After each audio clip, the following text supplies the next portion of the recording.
Good morning, welcome back to my channel. তো আপনারা সবাই কেমন আছেন? আশা করি সবাই খুব ভালো আছেন। তো আজকে একটা নতুন ব্লগে আমি আপনাদের সবাইকে স্বাগত জানাই।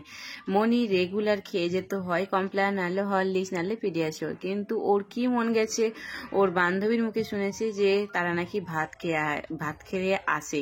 তো সেই জন্য ও আমাকে বলল, মা আমাকে ভাত করে দাও। তো আমি হঠাৎ করে শুনে তো একটু অবাক হয়ে গেলাম যে হঠাৎ আমার মেয়ে বলছে ভাত খাবো। যে মেয়ে দুপুরে ভাত খেতে চায় না, সে সকাল সকাল ভাত খাবে বলছে এই শীতের দিনে। ঠিক আছে, আমিও একটু তাড়াতাড়ি উঠে গরম গরম ভাত করে দিলাম, তাতে বাটার দিলাম।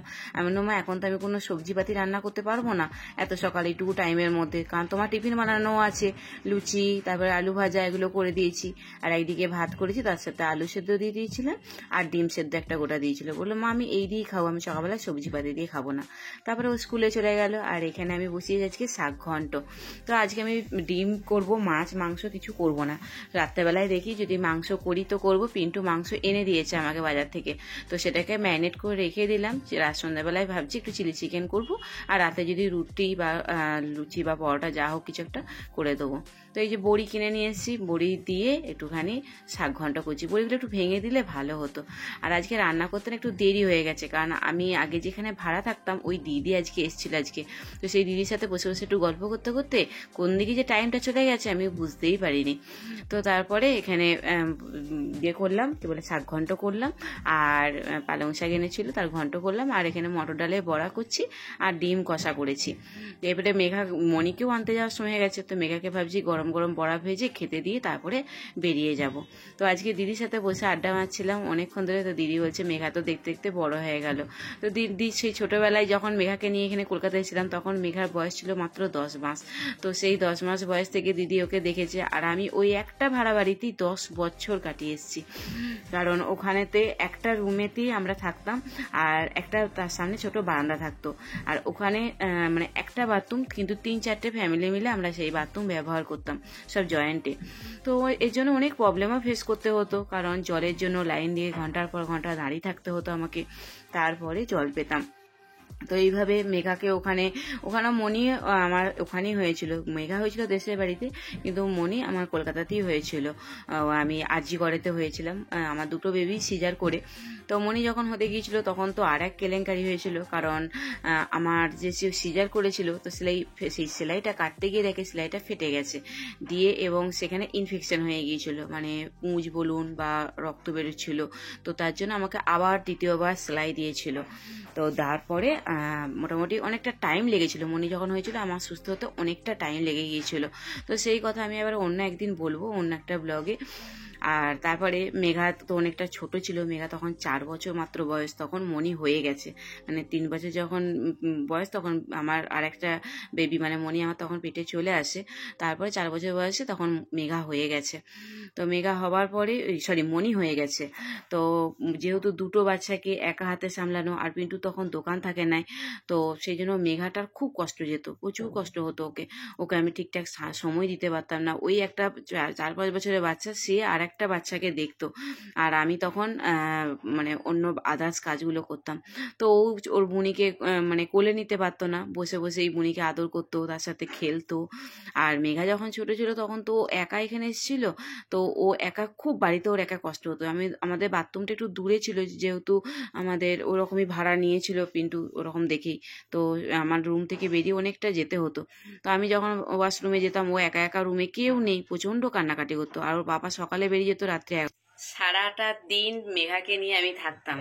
প্রথম যখন মনি হয়নি তখন মেঘাকে নিয়ে যখন থাকতাম, আমি যখন ওয়াশরুমে যেতাম, আমাদের পাশাপাশি যে ভাড়াটিয়াগুলো ছিল না, ওরা ওদিকে যদি বলতাম যে আমার মেয়েটাকে একটু ধরবে, ওরা মুখের উপরে স্ট্রিক্টলি বলে দিত, না পারবো না। তোমার মেয়ে আমাদের বাড়িতে যদি, তখন তো ছোট একটু টয়লেট করে দেবে বা পটি করে দেবে, বমি করে দেবে। মেঘা যেহেতু বমি করা ধাত ছিল, তো মানে ছোটবেলা থেকে ওকে আমি না ঠিক বুঝতে পারতাম না যে ও কতটা খাবে না খাবে, আমি না পেট বুঝতে পারতাম না, যেহেতু আমার প্রথম সন্তানও পেট বুঝতাম না, আমি বেশি খাইয়ে ফেলতাম। এর ফলে ও প্রচণ্ড বমি করে দিত, মানে যেটুকু খেত সেটুকু মানে বের করে দিত। তো তার জন্য খুব রোগা পাতলা ছিল। তো সেই জন্য আমাদের পাশাপাশি যে ভাড়াটিয়াগুলো ছিল তাদেরকে যদি বলতাম যে দিদি আমার মেয়েটাকে একটু ধরবে, যেহেতু ওয়াশরুমটা একটু দূরে, আর আমি যখন মানে ওয়াশরুম থেকে আসতাম না, পুরো কেঁদে কেঁদে না মানে গগিয়ে যাওয়ার মতো হয়ে যেত। আর আমি কি করতাম, যখন ওয়াশরুমে যেতাম, মানে সারাদিন যেহেতু পিন্টু নেই, সেই 4টে 11টায় পিন্টু আসবে, সকাল 7টায় বেরিয়ে যেত ও, তখন তো দোকান থাকে না, ডাক্তারবাবুর কাছে কাজ করতো, তো কম্পাউন্ডারি কাজ করতো, তো সেই জন্য ও চলে যেত। আর আমি একা, কেউ নেই আমার কাছে, আমার শাশুড়ি মা, আমার ঠাকুমা মাঝে মধ্যে আসতো, তারপরে রন আসতো, সুজাতা, তারপরে আমার ছোট মা মাঝে সাঝে আসতো, সবসময় আসতো না, কারণ ঠাকুমা তখন এসে থাকতো বলে, ভাইয়ের তখন বিয়ে হয়নি, তো ছোট মা তখন ওই আমার দেশের বাড়ির মানে পরিবারটাকে সামলাতো, আর ঠাকুমা আমার কাছে এসে 1 মাস 2 মাস থাকতো, তখনও কতটা কষ্ট হতো না, কিন্তু চলে যাবার পর প্রচুর কষ্ট হতো। মেঘা প্রচুর কান্নাকাটি করতো। আর সব থেকে বড় কথা, ওরা যখন স্ট্রিক্টলি আমার ভাইটিয়ারা আমার মুখের উপর বলতো, না তোমার মেয়েকে আমরা রাখবো না, পটি বা টয়লেট বা কিছু করে দেবে, বা বমি করা, তোমার মেয়ে ধাঁধা আছে বমি করে দেবে, তো ওরকম দুটো যে ভাইটিয়া ছিল তাদের দুজনকেই যখন দেখতাম বললে ওরকম বলতে বলে না, আমি আর বলতাম না। কি করতাম বলুন তো, আমার একটা চৌকি ছিল ছোট, তো সেই চৌকিটাকে আমি, আমাদের একটা জানালা ছিল, সেই জানালার সাথে লাগানো ছিল, তো সেই জানালার গিল্টের সাথে আর মেঘার পায়েতে দড়ি দিয়ে বেঁধে দিয়ে, দড়ি বলতে মানে কাপড়কে মাঝখান থেকে লম্বালম্বি কাপড়টাকে কেটে নিতাম, নিয়ে দড়ির মতো করে নিতাম, কারণ দড়িতে বাঁধা তো পাটা লেগে যাবে বা কেটে যাবে, তো সেই কাপড়টাকে বেঁধে দিয়ে আমি ওয়াশরুমে যেতাম।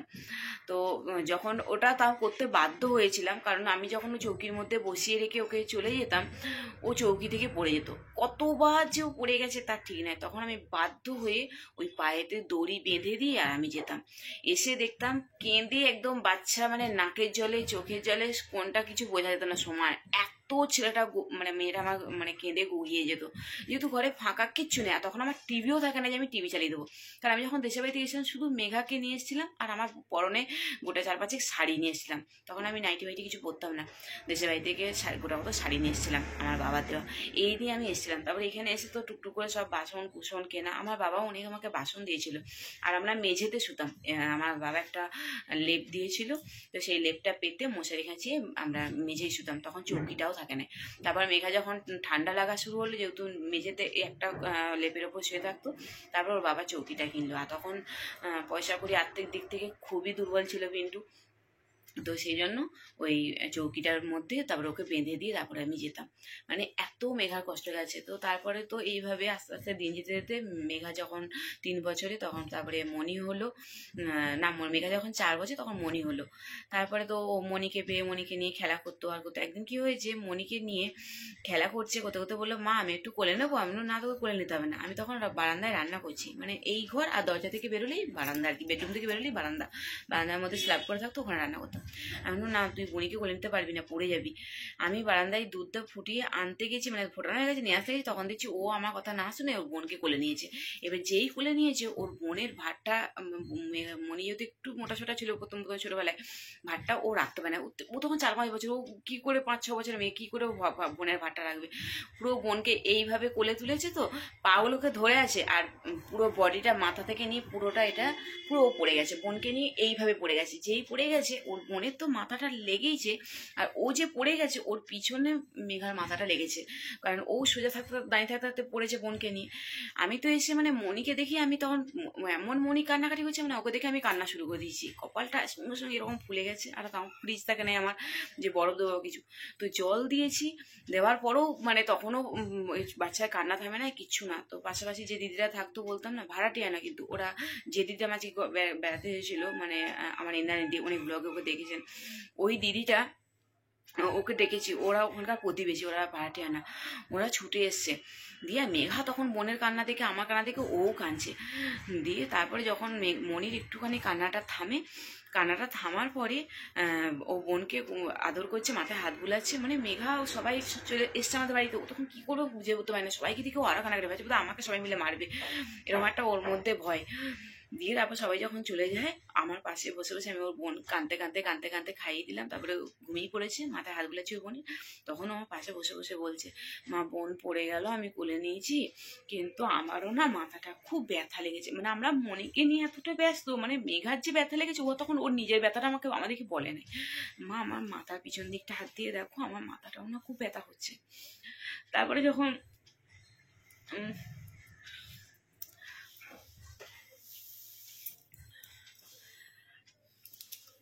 মাথার পিছন দিকটা হাত দিয়ে দেখছি চুলগুলো সরিয়ে, তখন দেখছি ফুলে গেছে, মানে আমি মনিকে এত ব্যস্ত যে মেঘার এত ব্যথা লেগেছে আমি বুঝতে পারিনি।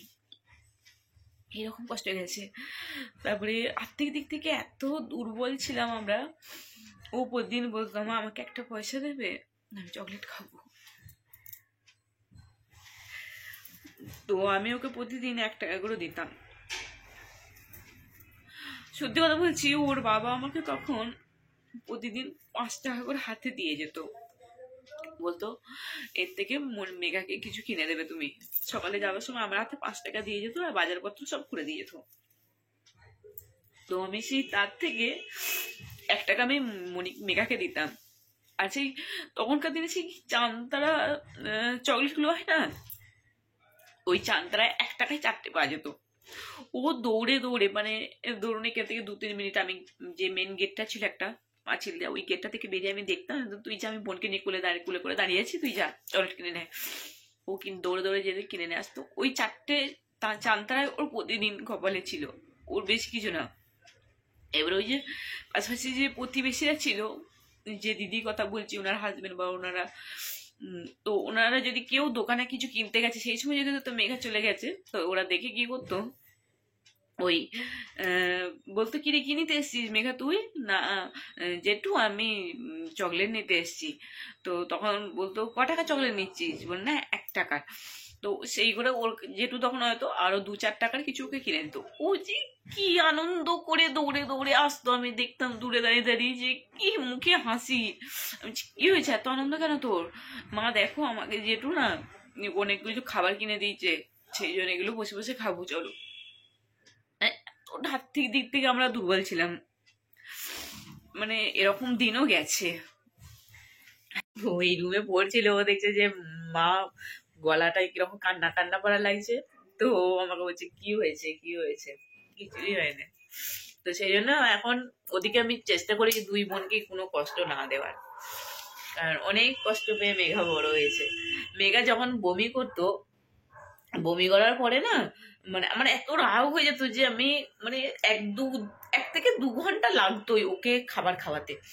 তো সেই খাবারগুলো ঘুরে আমি খাওয়াতাম। সবাই বলতো আরে কাক পাখি দেখছে, মানে কাক গাছ, তো কাকে দিকেও আমি 2 করে ভাত দিতাম, ও দেখতো, সেটা দেখে আবার ওকে বলতাম দেখ কাকে খাচ্ছে তুই 2টি খা। তো এইভাবে খাতাম। সবাই মানা করতো এইভাবে ভাত খাইও না, এইভাবে বাচ্চা অসুস্থ হয়ে যায়, এই রোগ হয় ওই রোগ, এরকম বলতাম। আমি যে ওইভাবে যে 2টো খায়, ঘরের ভেতরে না একটাই যেহেতু রুম, তো ওখানে বসে ওকে টিভিও থাকে না যে টিভি দেখতে দেখতে খাওয়াবো, তো ওইভাবে কাক পাখি দেখি খাওয়াতাম। সবাই মানা করতো কিন্তু কিছু করার নেই না, ঘরের মধ্যে রুমের মধ্যে বসে খালে না ও 1 ফোঁটাও খেত না। এবার ওই 1 ঘন্টা 2 ঘন্টা ওকে কোলে নিয়ে যখন ভাত খেতাম, তারপরে যখন মুখটা ধোয়াতে যাবো হঠাৎ করে দিল বমি করে। আমার খুব রাগ হতো, আমি না রেগে ওকে মানে পিঠের মধ্যে 2 চাপড় দিয়েই দিতাম। আবার দেওয়ার পর না নিজেই আমি মানে কাঁদতাম যে আহারে মেয়েটাকে মারলাম, বুঝতাম না, হয়তো বেশি খাই ফেলতাম বা কিছু, তো হঠাৎ করে বমি করে দিত। খুব তখন মানে রাগ হতো। 2 ঘা কি 3 ঘা হয়তো পিঠের মধ্যে চাপড় দিয়ে দিয়েছি, তখন আরো কাঁদতে লাগলো। আরো মারতো। তো তারপরে ও যখন কাঁদতে কাঁদতে ঘুমিয়ে পড়তো না, আমার খুব মায়া লাগতো, তখন আমি নিজেই বসে বসে কাঁদতাম। মানে এইরকম গেছে, প্রচুর কষ্ট গেছে। টিউশন আছে মেঘাকে, তাই বলছি আমি যে আমরা ভাড়াটিয়া বলে না, আমাদেরকে মানে অনেক ওখানে ভালো প্রতিবেশীও ছিল, খারাপ প্রতিবেশীও ছিল। তো তারা না মানে মানুষ বলে আমাদেরকে মনে করতো না। আমার এখনো মনে আছে একটা সিন, একটা ঘটনা। আমাদের একটা প্রতিবেশীর মেয়ের বিয়ে লেগেছিল। আমাদের পুরো পাড়া আমার যে আরো 2-3টে ভাড়াটিয়া ছিল, তাদের প্রত্যেককে নিমন্ত্রণ করেছিল, শুধুমাত্র আমাদের ঘরটা বাদ দিয়ে। আমি, মেঘা আর মণি তখন খুব ছোট, এই 3 জন মিলে, পিন্টু তো রাত্রে আসতো, এই 3 জন মিলে আমরা শুধু বাড়িতে ছিলাম, ঘরে ছিলাম। বাকি সব প্রতিবেশীরা সবাই গিয়েছিল। আমাকে আমার ওই দিদিটা ও জিজ্ঞেস করে কি তোকে বলে নাই? আমি বলছি না আমাকে বলে নাই, তার মেয়ের বিয়ে ছিল, আমি নাম করছি না, বাট ওই দিনগুলো ভুলবো না আমি কখনো। আর পিন্টু যখন সকাল 7টায় বেরিয়ে যেত, তার আগে আমি 4টের সময় উঠে রান্না বান্না সব করে নিতাম। রান্নাবান্না করে নেওয়ার পর সারাদিন শুধু মেয়েদেরকে আমি সামলাতাম। কখনো ছোট মেয়েকে স্নান করানো, তারপরে বড় মেয়েকে স্নান করানো, তারপর ওদিকে খাওয়ানো, এই সমস্ত কিছু করতাম। তারপর 2 বোনে যখন ঘুমিয়ে যেত, যে জলটা তোলা থাকতো, কারণ টাইম কলের জল তো টাইমে আসতো, আবার টাইমে চলে যেত। সেই টাইমে হয়তো মেয়েরা ঘুমায় নিত, তখন আমি কাচাকুচি করতে পারতাম না। তো সেই জন্য যখন ঘুমাতো দুপুরে, তখন কাচাকুচি সব জল তুলে রাখতাম, ধরে রাখতাম বালতি করে, তখন কাচাকুচি করে শুকুর দিতাম। তো এইভাবে মানে দিন কাটিয়েছি। তারপর যখন মনি একটুখানি বড় হলো তখন ওর সিজন চেঞ্জ হলেই না ওর মানে শ্বাসকষ্ট হতো। তো সেই জন্য তখন ডাক্তারের কাছে গেলাম, তো নিউলাইজেশন দিতে হতো। আর যখন ওকে রাত্রেবেলায় ধরুন রাত্রি 12টা 1টা তখন বাজে, তখন দেখছি ওর শ্বাসকষ্ট হচ্ছে। তো ওই সেই মাছে যেমন খাপি খায় না, ওরকম করতো। তো মনে হয় এক্ষুনি দম আটকে মারা যাবে। তো তখন ওই নিয়ে যেতাম, আর ঘরেতে কেউ নেই, পিন্টু আর আমি মনিকে নিয়ে চলে যেতাম। মেঘাকে কোনো দিন বাড়িতে ও ঘুমাচ্ছে রাত্রে 1টার সময়, তখন চাবি দিয়ে চলে যেতাম। আবার মানে কি করবো, কিছু করার নেই। আবার এরকম দেখে 2-1বার দেখে আমাদের পাশের বাড়ি একজন বলেছিল, এটা কাকিমা বলতাম আমি তাকে, তো সে বলেছিল যে তোমার যখন চলে যাবে তখন মেয়েটাকে, ওই ঘুমন্ত মেয়েটাকে কোলে করে তার বাড়িতে দিতাম, সে রাতের বেলায় রেখে দিত। তো তার কাছে রাতের বেলায় ঘুমাতো, সকালবেলায় আবার মেয়েটাকে নিয়ে আসতাম, মানে মেঘাকে নিয়ে আসতাম, মানে এইভাবে দিন যেত।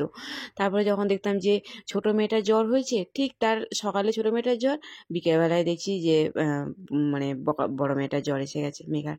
তো দুজনের একসাথে তখন শরীর খারাপ, তো দুজনকে সামাল দিতাম। আর পিন্টু যে কামাই করবে, কদিনে ও কামাই করে বসে থাকবে, 1 দিন কি 2 দিন বড় জোর ও ছুটি করতে পারে, নাহলে তো ডাক্তারবাবু অসন্তুষ্ট, তো ছাড়িয়ে দেবে, তো কাজটা চলে গেলে তখন তার খেতেই পাবো না আমরা। তো সেই জন্য আমি বলতাম যে ঠাকুমাকে ফোন করি, তো যখন দেখতো যে 2টো মেয়ে একসাথে অসুস্থ হয়েছে, তখন ঠাকুমা আসতো। আর সত্যি কথা বলতে তখন সত্যি বলছি, আমি শ্বশুরবাড়ি থেকে কোনো সাহায্য পাইনি তখন। আমার শাশুড়ি মা বলুন বা ভাসুর বা যা, কেউ আসে নাই। কেউ মানে কেউ না, শুধু রন আসতো আর সুজাতা যখন পরীক্ষা হয়ে যেত তখন সুজাতা আসতো। এছাড়া আমার ভাসুর যা, আমার শাশুড়ি মা কেউই আসে নাই কোনো দিনই। আমার ভাড়া বাড়িতে যতদিন ছিলাম 10 বছর, আমার শাশুড়ি যা কেউই আসে নাই, যা এখনো পর্যন্ত আমার বাড়িতে আসে নাই। আমি এখন ফ্ল্যাটে চলে এসেছি, কিন্তু শাশুড়ি মা আমার ফ্ল্যাটটা কেনার পরে এসেছিল। তো এইভাবে মেঘার মানে ছোটোবেলাটা খুবই কষ্টে কেটেছে, প্রচণ্ড কষ্ট করে ও কেটেছে। তো সেই তুলনায় মানে মনি অতটা কষ্ট পায়নি, কারণ ও মেঘাকে পেয়ে গিয়েছিল একটা খেলার সাথী, তো সেই জন্য ওর অতটা কষ্ট হয়নি। আর যেহেতু আমি একটা মেয়েকে মানুষ করেছি গেছি, দ্বিতীয় মেয়েটাকে মানুষ করার সময় তখন মানে অনেকটা বুঝে গিয়েছিলাম আমি। তো এই হচ্ছে আমার মেঘার ছোটোবেলাকার সমস্ত কিছু ঘটনা আপনাদের বললাম। তো চলুন আজকের মতো গুড নাইট।